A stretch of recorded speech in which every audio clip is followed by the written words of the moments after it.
everyone, welcome to Unit 4, Lecture 5, where I am comparing classical and operant conditioning side by side, especially as they relate to specific vocabulary terms.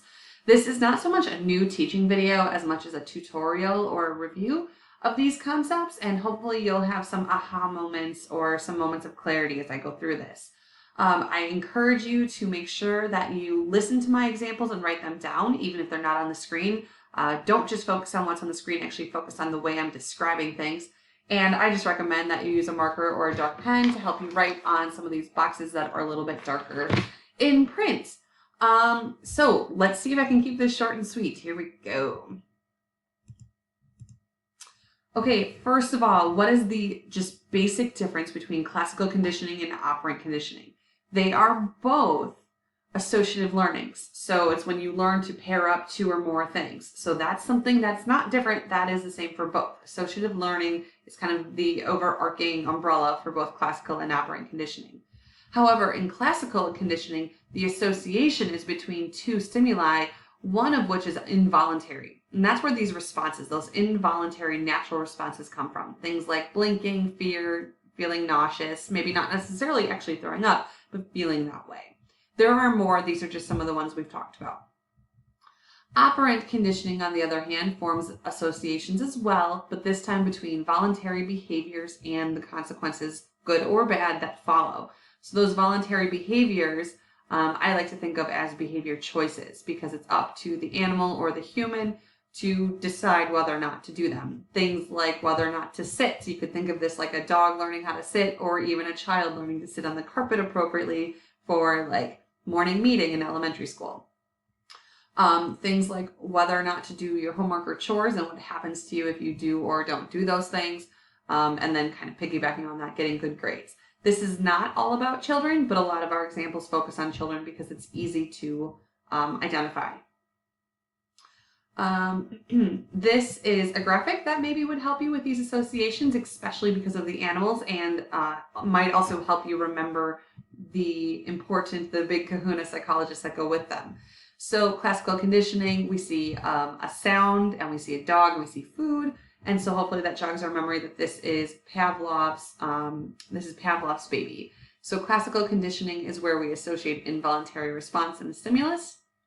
And then we see the mouse hitting the lever and food coming out. Maybe that triggers a memory that this is Skinner's experiment or discovery, or his baby, I guess.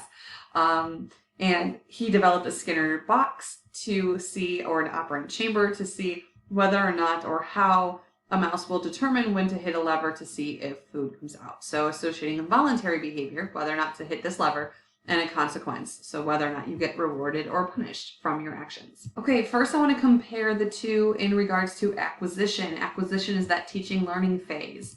In classical conditioning, this is when we associate the events themselves, and a neutral stimulus pairs with an unconditioned stimulus to become a conditioned stimulus. So this is like the quack conditioning someone to duck from a Nerf dart, or a bell would conditions someone, a dog, to salivate, and so on. In operant conditioning, acquisition happens simply when a response is given a consequence. So when you do something and it's followed up by a reinforcer or punisher, like perhaps getting money for every good grade you get. Like maybe you get $5 for an A, $4 for a B, and so on. So learning that your actions have consequences that actually shapes your behavior. Extinction is next. This is basically when learning fades away, and it happens in different ways for classical versus operant conditioning. In classical, we know that extinction occurs because the conditioned response decreases when the conditioned stimulus is repeatedly presented alone. So in other words, if you just ring a bell over and over and over again and don't present food, salivation, that conditioned response will fade. If you are taught to line up for fire drills and over time no one is making you do it or yelling at you to do it, that instinct to line up for a fire drill will fade. In operant conditioning, this happens probably faster, and this is when responding will decrease because reinforcement stopped. So imagine that you are at work and you stop getting paychecks. guess what? You're going to quit your job. You're not going to continue the behavior of going to work if you're not going to get your paychecks. Spontaneous recovery is when the response comes back unexpectedly. So perhaps you stop lining up for your fire drills because there's no teacher yelling at you to do so, but then all of a sudden someday on a fire drill, you feel the urge to line up all over again. You don't even really know why it's happening, but your response that was taught to you years ago all of a sudden comes back. It does not have to be from years ago, but just from some time ago. Spontaneous recovery for operant is when the same thing, that extinguished response comes back after a set of time goes by. So I guess maybe you stop going to work because you're not getting your paychecks, and then you wake up one morning and you drive to work and you're like, wait, what the heck? Why did I come here? I quit this job because they don't pay me. Generalization is when you respond to similar triggers in these two situations. So you could generalize a conditioned stimulus. For example, maybe if you fall down when you're rollerblading or roller skating, you now generalize and you become fearful of skateboards and scooters and things with small wheels. You're generalizing all of those stimuli together. If we're talking about operant conditioning, perhaps you generalize because, if you're rewarded in one class for answering the question first with extra credit, maybe you think in the next class, I'm going to answer the question first and maybe that teacher will give me extra credit too. So generalizing that if I behave in one way and I got a reinforcement in this situation and I behave in that similar way in another situation, maybe I'll get the same reinforcement. Moving on to discrimination, this is when you are learning how triggers differ and maybe the resulting response or reinforcement is different based on the type of trigger. So in classical conditioning, you are learning to distinguish between a conditioned stimulus and other stimuli that do not signal an unconditioned stimulus.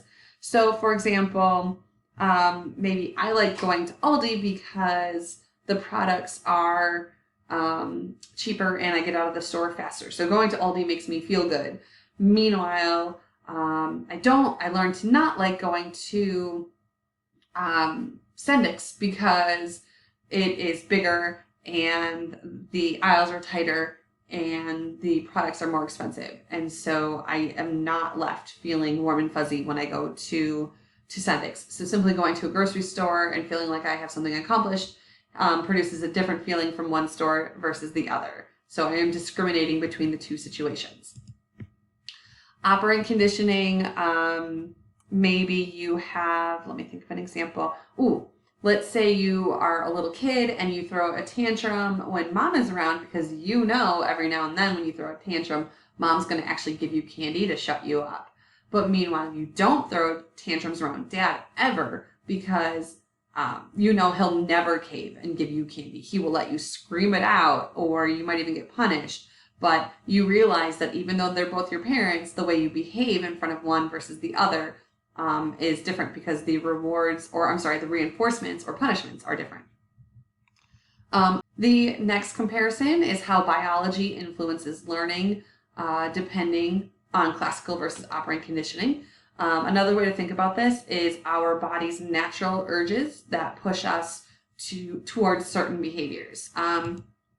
In classical conditioning, natural predispositions influence how and what associations are formed. So, for example, if a dog is trained not to bark, to be quiet, it's got a biological predisposition to eventually drift back to barking, especially if it's feeling threatened. So it's got a natural or nature-based predisposition to fight that learned instinct to not bark. Okay, so not barking is the learned instinct, but biology is basically encouraging the dog to continue to bark, especially when threatened. In operant conditioning, organisms most easily learn behaviors that are natural, that are more natural.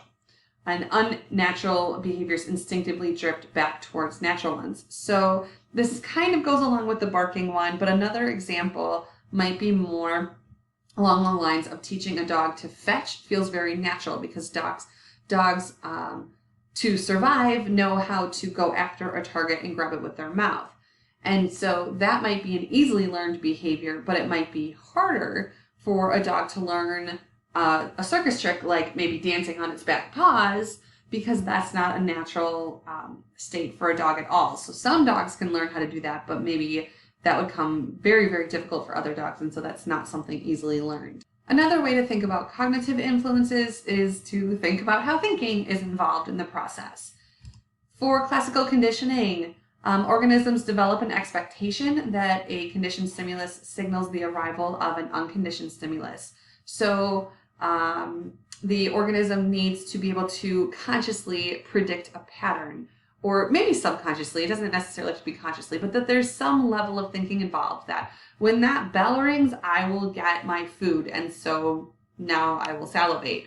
Or I start to recognize that when my favorite team or the team I'm at a stadium for gets a touchdown, there's going to be a bunch of loud noises, and I'm going to kind of brace for those loud noises. So I need to learn that that's the pattern first before I have that reaction, that conditioned response.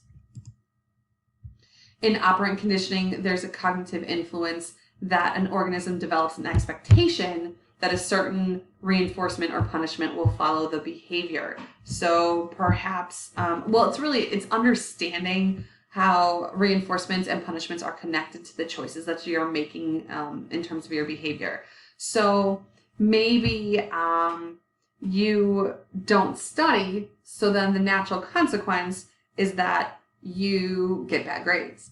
And so you have a cognitive influence in that you recognize that it's not just that you have a bad teacher, it's that you didn't study enough. So that there's like a cognitive process that your punishment is the bad grade. It's not that the teacher is picking on you, but you didn't study, you don't know the stuff, and so you got the bad grade, or you didn't study enough. I don't know. And so that's more of a cognitive influence in that you recognize that pattern has happened.